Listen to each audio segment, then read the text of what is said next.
Selamat siang semuanya, nama saya Melisa dengan NIM 201041723, kelas A1 Manajemen semester 4, mata kuliah Analisis Lingkungan Bisnis, dosen pengampu Bapak Adi Mursalin. Baik, pada kesempatan kali ini saya akan meringkas bab 2 dan bab 3 pada buku Analisis Lingkungan Bisnis. Untuk bab 2-nya dengan judul Lingkungan Pasar dan Bukan Pasar. Beberapa perusahaan dapat berhasil dalam lingkungan pasar dan lingkungan bukan pasar mereka. Mereka juga berhasil dalam lingkungan sosial, politik, dan hukum tempat mereka beroperasi. Lingkungan bisnis terdiri dari komponen pasar dan bukan pasar. Lingkungan pasar mencakup interaksi antara perusahaan, pemasok, dan pelanggan yang diatur oleh pasar dan kontrak. Interaksi ini biasanya melibatkan transaksi ekonomi yang dilakukan secara sukarela dan pertukaran properti. Untuk mencapai kinerja yang unggul, perusahaan harus beroperasi secara efektif di lingkungan pasar mereka. Kinerja perusahaan dan manajemennya tergantung pada lingkungan bukan pasar. Lingkungan bukan pasar terdiri dari pengaturan sosial, politik, dan hukum yang membentuk interaksi di luar tetapi berkaitan dengan pasar dan kontrak. Lingkungan bukan pasar mencakup interaksi-interaksi antara perusahaan dan individu, kelompok kepentingan, entitas pemerintah, dan publik yang ditengahi bukan oleh pasar tetapi oleh lembaga publik dan swasta. Institusi publik berbeda dari pasar karena karakteristik seperti aturan mayoritas, proses hukum, hak yang luas, aksi kolektif, dan akses oleh publik. Aktivitas dalam lingkungan bukan pasar dapat bersifat sukarela. Misalnya, bila perusahaan melakukan kerja sama dengan pejabat pemerintah atau kelompok pemerhati lingkungan, perusahaan dapat sukarela bekerja sama dengan pemerintah atau pemerintah lingkungan. Manajemen yang efektif juga merupakan syarat mutlak yang harus dipenuhi untuk memperoleh kinerja yang unggul di lingkungan bukan pasar. Lingkungan bukan pasar telah tumbuh dari waktu ke waktu, dan ini memerlukan perhatian yang meningkat dari pihak manajemen perusahaan. Masalah bukan pasar sangat penting diperhatikan bila perusahaan mau tetap bisa eksis, dan masalah bukan pasar juga dapat menjadi agenda perusahaan. Perusahaan harus memperhatikan keberlanjutan hidup perusahaan, beradaptasi dengan perubahan iklim global, keamanan, kesehatan, keselamatan, dan juga memperhatikan regulasi dan deregulasi yang ditetapkan oleh pemerintah, perlindungan kekayaan intelektual, hak asasi manusia, kebijakan perdagangan internasional, anti monopoli, tekanan sosial dari organisasi non-pemerintah atau LSM, dan aktivitas sosial. Peran manajemen sangat penting karena pentingnya strategi bukan pasar terhadap kinerja manajerial dan organisasi. Strategi bukan pasar merupakan tanggung jawab manajer. Perusahaan beroperasi di lingkungan pasar dan lingkungan bukan pasar. Manajer diposisikan untuk menilai dampak dari kegiatan pasar berupa mereka pada lingkungan bukan pasar dan dampak perkembangan di lingkungan bukan pasar terhadap peluang dan kinerja pasar. Manajemen dengan demikian bertanggung jawab untuk merumuskan dan menerapkan strategi pasar dan bukan pasar. Perusahaan biasanya menangani masalah non-pasar secara proporsional bila terdapat dampak potensial mereka pada kinerja. Manajer berada dalam posisi terbaik untuk menilai dampak-dampak tersebut dan merumuskan strategi untuk mengatasi masalah tersebut. Manajer juga berpartisipasi dalam mengimplementasikan strategi bukan pasar. Mereka dapat membahas masalah publik, berkomunikasi dengan media, bersaksi dalam proses pengaturan dan kongres, melobi pemerintah, berpartisipasi dalam kualitas dan asosialisasi, bertemu dengan aktivitas, bernegosiasi dengan kelompok-kelompok berkepentingan, bermitra dengan LSM, dan membangun hubungan dengan pemangku kepentingan. Lingkungan bisnis dan pasar non-pasar saling terkait. Aktivitas perusahaan di lingkungan pasarnya dapat menghasilkan masalah dan perubahan non-pasar di lingkungan non-pasarnya. Perubahan ini dapat mengambil bentuk tindakan pemerintah seperti undang-undang, peraturan, gugat anti monopoli, dan kebijakan perdagangan internasional. Demikian pula, tindakan kelompok kepentingan dan aktivitas dapat memaksa perusahaan untuk mengubah praktik pasarnya. Lingkungan bukan pasar perusahaan dikarakteristikan oleh 4, yaitu isu atau persoalan pokok, interest atau kepentingan institusional, institusi, dan informasi atau informasi. Isu adalah unit dasar analisis dan fokus dari tindakan non-pasar. Interest atau kepentingan mencakup individu dan kelompok dengan preferensi tentang atau kepentingan masalah. Institusi pemerintah termasuk entitas seperti badan legislatif dan badan pengaturan. Tugas manajemen adalah merumuskan dan menerapkan strategi yang secara efektif agar dapat mengatasi masalah bukan pasar dan mengakui bahwa kepentingan lain juga memilih dan menerapkan strategi yang mereka buat. Strategi-strategi ini saling bersaing dalam konteks intelektual dan oleh karena itu informasi memainkan peran yang sangat penting. Lanjut di bab 3 yaitu strategi terintegrasi. Strategi bisnis memiliki komponen pasar dan bukan pasar. Strategi pasar adalah pola tindakan terpadu yang diambil di lingkungan pasar untuk menciptakan nilai dengan meningkatkan kinerja ekonomi suatu perusahaan. Strategi bukan pasar adalah pola tindakan terpadu yang diambil di lingkungan non-pasar untuk menciptakan nilai dengan meningkatkan kinerja secara keseluruhan. Perusahaan yang memutuskan untuk memasuki negara yang memiliki pasar terbuka terutama bergantung pada strategi pasar. Perusahaan yang memutuskan untuk memasuki negara yang telah mendirikan hambatan perdagangan membutuhkan strategi non-pasar selain strategi pasar. Strategi bisnis yang efektif mengintegrasikan kedua komponen ini dan menyesuaikannya dengan pasar perusahaan dan lingkungan non-pasar serta kemampuannya.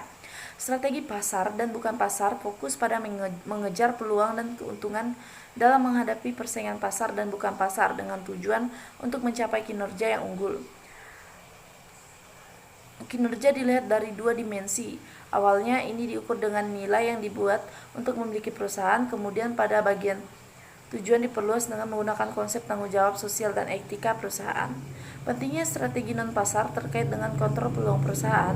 Peluang dapat dikontrol oleh pemerintah di satu ekstrim di pasar di ekstrim lainnya. Strategi bukan pasar lebih penting jika lebih banyak peluang dikendalikan oleh pemerintah dan kurang penting, tetapi seringkali masih penting ketika peluang dikendalikan oleh pasar. Di beberapa industri seperti konsumen elektronik dan perangkat lunak komputer, pemerintah hanya menjalankan sedikit kendali atas perusahaan dan aktivitas mereka. Sebaliknya, pemerintah menjalankan kendali yang cukup besar atas obat-obatan dan layanan telekomunikasi lokal. Industri otomotif ada di antara keduanya. Salah satu peran penting dari strategi bukan pasar adalah untuk membuka peluang yang dikendalikan oleh pemerintah seperti yang digambarkan oleh strategi perusahaan untuk melakukan deregulasi industri telekomunikasi. Strategi prinsip, kerangka kerja dan rencana aksi untuk menangani masalah, lembaga, kepentingan, dan informasi yang menjadi ciri lingkungan bukan pasar. Dia menggunakan konsep rantai sewa yang dianalogikan dengan rantai nilai untuk menunjukkan bagaimana perusahaan dapat berpartisipasi dalam proses penetapan kebijakan dan menghasilkan pengaruh untuk kebutuhan atau keuntungan mereka sendiri. Lingkungan pasar dan bukan pasar berbeda dari lingkungan pasar dalam beberapa hal, yaitu yang pertama, pasar adalah sebuah institusi di mana pertukaran ekonomi diatur dalam sistem hak milik yang diatur oleh aturan suara bulat, sedangkan lingkungan non-pasar termasuk dalam lembaga publik yang dicirikan oleh aturan mayoritas, proses hukum, pemberian hak yang luas, tindakan kolektif, dan publisitas, yaitu tindakan biasanya dilihat oleh publik. Di pasar, mereka yang diberi hak adalah peserta dalam pertukaran ekonomi.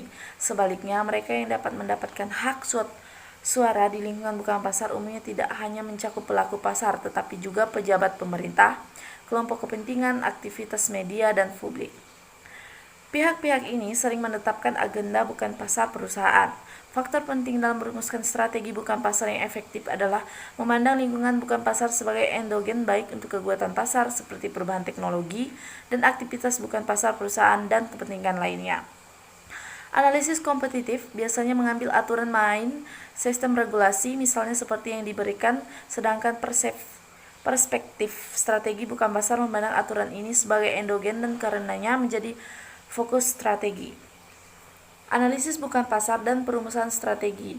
Strategi bukan pasar dihasilkan dari proses manajemen yang menggabungkan pengetahuan tentang pasar dan lingkungan bukan pasar, informasi tentang isu-isu spesifik, dan kerangka kerja konseptual yang memandang perumusan dan implementasi strategi. Sekarang saya akan membahas proses untuk menangani masalah bukan pasar menggunakan contoh Levi-Strauss dan CO yang sebagai tanggapan atas perubahan dalam strategi pasarnya, menghadapi ketidakkonsistenan antara prinsip-prinsip etika fundamental dan hubungannya dengan pemasok asing. Levi-Strauss dan pedoman sumber global. Levi Strauss, sebuah firma milik pribadi, telah mengintegrasikan nilai-nilai inti keluarga khas ke dalam kebijakan internalnya dan mendapatkan reputasi untuk kepatuhan dan prinsip-prinsip etika dan perhatian kepada para pemangku kepentingannya. Pada 1980-an, perusahaan melakukan dua perubahan penting dalam strategi bisnisnya. Strategi pertamanya adalah memperluas lini produknya, terutama ke pakaian kasual, dan berkembangnya secara internasional, baik di pasar maupun sumbernya. Strategi kedua adalah melakukan perluasan pasar dan lini produknya, dan pertumbuhan penjualan di Amerika Serikat. Dan tekanan untuk sumber pasokan berbiaya rendah mengakibatkan peningkatan pesat dalam jumlah pemasok lebih lepas pantai. Levi Strauss dengan cepat menemukan bahwa garmennya tidak lagi terutama berasal dari fasilitasnya sendiri, tetapi berasal dari lebih dari 700 pemasok asing. Strategi pasar Levi Strauss untuk memperluas pasar dan sumbernya secara global telah menghasilkan beberapa masalah yang kompleks. Masalahnya adalah bagaimana membuat hubungan pemasoknya selaras dengan prinsip etika dan standar operasinya. Perusahaan khawatir pemasoknya tidak memenuhi standar fasilitas produknya sendiri. Selain itu, Levi Strauss mengkhawatirkan kemungkinan kerusakan pada nama mereknya dari kondisi difasilitasi pemasokannya yang berkaitan dengan pekerja anak, pekerja penjara, keamanan pabrik, dan perlindungan lingkungan. Perusahaan juga memiliki kekhawatiran tentang hak asasi manusia di negara tempat pemasoknya berada. Perumusan dan implementasi strategi. Strategi bukan pasar adalah hasil dari proses 3 tahap: penyaringan, analisis, dan pilihan. Proses ini menghasilkan strategi khusus tindakan bersama yang dilakukan oleh individu atau unit yang diidentifikasi dan kebijakan yang memadu manajer dalam menangani masalah pasar dan bukan pasar. Kebijakan dapat berupa aturan yang harus diikuti atau prinsip untuk membantu manajer bernalar tentang tindakan yang harus diambil dalam situasi tertentu. Sistem strategi non-pasar, sebuah proses untuk menangani masalah non-pasar yang dicontohkan oleh kasus Levi Strauss adalah bagian dari serangkaian pendekatan yang lebih luas yang membentuk sistem strategi bukan pasar. Sistem tersebut terdiri dari pendekatan dan tindakan perusahaan dalam berinteraksi dengan lingkungan bukan pasarnya. Persaingan dan perubahan dalam lingkungan bukan pasar. Strategi pasar biasanya mengambil lingkungan bukan pasar seperti yang diberikan dan fokus pada posisi kompetitif perusahaan di industri, ancaman dari pengganti dan calon pendatang, dan daya tawar pemasok dan pelanggan. Ketika sebuah perusahaan melihat ke depan, bagaimanapun tidak ada pasar maupun lingkungan bukan pasar yang dipandang sebagai statis. Selain itu, perubahan sangat bergantung pada strategi yang digunakan perusahaan, pesaing, dan kepentingan lain untuk mempengaruhi lingkungan tersebut. Ketika perusahaan memiliki strategi pasar, strategi itu bersaing dengan strategi peserta lain di pasar. Demikian pula ketika perusahaan memilih strategi bukan pasar, strategi ini bersaing dengan strategi perusahaan lain.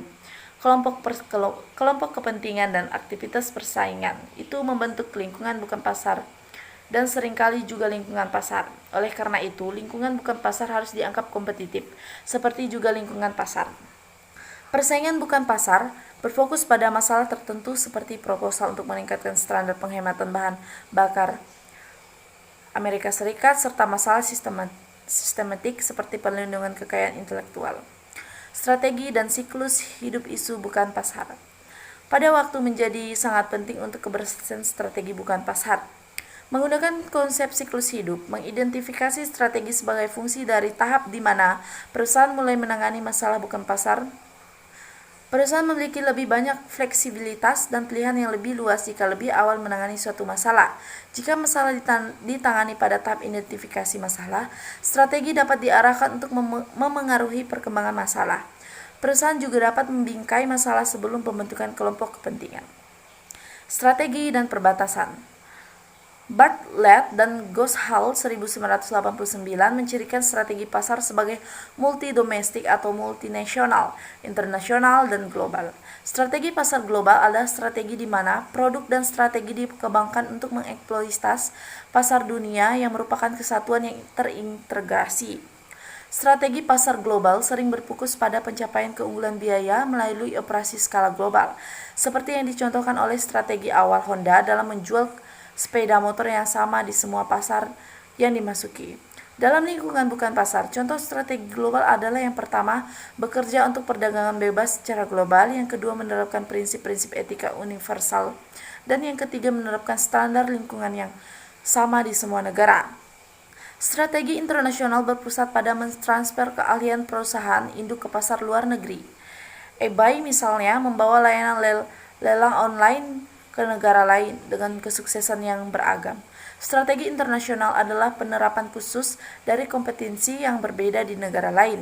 Untuk menangani banyak masalah bukan pasar, strategi bukan pasar global atau internasional mungkin tidak berhasil karena strategi harus mempertimbangkan lembaga yang konteksnya menangani masalah, organisasi kepentingan, dan faktor khusus negara lainnya.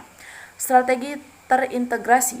Strategi pasar yang efektif diperlukan untuk kinerja yang sukses. Strategi bukan pasar yang efektif jarang cukup. Tetapi bagi sebagian besar perusahaan, strategi ini diperlukan untuk sukses. Strategi pasar melayani tujuan kinerja unggul dengan mengembangkan dan mempertahankan keunggulan kompetitif yang diperlukan untuk memanfaatkan peluang pasar. Strategi bukan pasar melayani tujuan kinerja yang unggul dengan berpartisipasi secara efektif dan bertanggung jawab dalam proses publik yang mempengaruhi kendali peluang. Kinerja suatu perusahaan juga bergantung pada seberapa baik strategi bukan pasarnya terintegrasi dengan strategi pasarnya. Karena kinerja perusahaan adalah tanggung jawab manajemen, manajer bertanggung jawab atas strategi pasar dan bukan pasar dan integrasi mereka. Pendekatan untuk mengintegrasikan strategi pasar dan bukan pasar. Salah satu pendekatan untuk mengembangkan strategi terintegrasi adalah dengan memasukkan formulasi strategi bukan pasar ke dalam proses pengembangan strategi pasar. Misalnya, peraturan yang berkaitan dengan siapa yang dapat menyediakan layanan. Posisi bukan pasar. Perusahaan secara strategis memposisikan diri di pasar tempat mereka beroperasi dengan fokus pada keuntungan bagi pelanggan dan biaya bagi perusahaan. Mereka juga secara strategis memposisikan produk mereka dalam ruang atribut, baik dalam arti absolut maupun relatif terhadap produk persaingan. Positioning adalah fondasi pasar atau strategi bersaing karena dapat menjadi sumber keunggulan kompetitif. Posisi bukan pasar dan strategi pasar. Pemosisian bukan pasar dipengaruhi oleh strategi pasar perusahaan. Kita semua mengetahui bahwa saat ini Starbucks sedang dalam masa kekayaan dan terus melakukan ekspansi, tidak terkecuali di Indonesia sendiri. Kedai kopi yang didirikan di Seattle, Amerika Serikat pada tahun 1971 ini telah menjadi budaya dan gaya hidup untuk anak-anak muda dan juga para penggemar kopi saat ini. Kerangka untuk analisis masalah non-pasar. Masalah non-pasar biasanya kompleks dan membutuhkan kerangka kerja konseptual untuk memadu analisis dan perumusan strategi.